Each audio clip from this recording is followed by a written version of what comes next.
विद्यार्थी हैं तो कम से कम 1 से लेकर के 30 तक तत्वों के संकेत, उसकी परमाणु संख्या याद होनी चाहिए, तब जाकर के केमिस्ट्री समझ में आएगा। 10th क्लास में 1 से लेकर के 30 तक सभी तत्वों का संकेत और परमाणु संख्या हर हाल में याद होना चाहिए। बाबू जिंक का संकेत होता है Zn, तो यहां पर लिख दिया Zn, और सल्फेट को SO4 कहते हैं, तो जिंक सल्फेट का नाम हो गया, अनुसूत्र हो गया, क्या केमिकल फार्मूला हो गया ZnSO4, एकदम आसान है।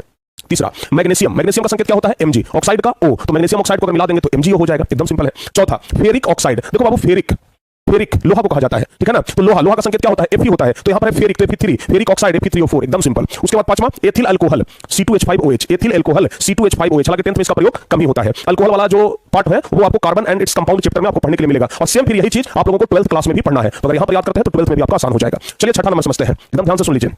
छठा नंबर है ग्लूकोज। कई बार हम आपको बता चुके हैं कि ग्लूकोज का सूत्र होता है C6H12O6। यहां से तो 10th क्लास के अंदर ऑब्जेक्टिव क्वेश्चन भी पूछे जाते हैं कि ग्लूकोज में कार्बन के कितने परमाणु होते हैं, हाइड्रोजन के कितने, ऑक्सीजन के कितने, तो अलग-अलग तरीके से क्वेश्चन पूछे जाते हैं, तो ग्लूकोज का याद रखिएगा C6H12O6। उसके बाद सातवां नंबर है calcium hydroxide, calcium hydroxide CaOH का D2, कैल्शियम हाइड्रोक्साइड CaOH का D2। आठवां नंबर है कैल्शियम ऑक्साइड, कैल्शियम का Ca ऑक्साइड का O तो बन गया CaO, कैल्शियम ऑक्साइड का फार्मूला क्या होगा CaO हो जाएगा। चलिए नौवां नंबर कार्बन डाइऑक्साइड, ये तो बड़ा सिंपल है जी, कार्बन डाइऑक्साइड CO2, हम लोग बोलते हैं ना ऑक्सीजन गैस लेते हैं यानी O2 गैस लेते हैं, तो ऑक्सीजन का O2 और कार्बन डाइऑक्साइड छोड़ते हैं यानी कि CO2 गैस छोड़ते हैं, तो बाबू CO2 होता है किसका, कार्बन डाइऑक्साइड का। चलिए 10वां हो गया फेरस सल्फेट, फेरस सल्फेट याद रखिएगा FeSO4, ferrous sulphate FeSO4। 11 number sulphur dioxide, sulphur dioxide एकदम सिंपल है, सल्फर का S, डाई को 2 कहते हैं और ऑक्साइड का O हो गया, तो सल्फर का S डाई के बदले में 2 लिख दिया, ऑक्साइड यानी कि 2 ऑक्साइड है तो SO2 हो गया। इस तरीके से आप लोग बड़े आराम से याद कर सकते हैं। 12 नंबर सल्फर ट्राइऑक्साइड, देखिए डाई था तो 2 लग गया, ट्राई है तो 3 लग जाएगा, तो सल्फर ट्राइऑक्साइड SO3 हो जाएगा, एकदम सिंपल। आगे बढ़ते हैं। लेड नाइट्रेट, लेड मतलब सीसा होता है, सीसा का संकेत क्या होता है Pb, पहले से आपको बता चुके हैं, तो बाबू लेड नाइट्रेट तो PbNO3 का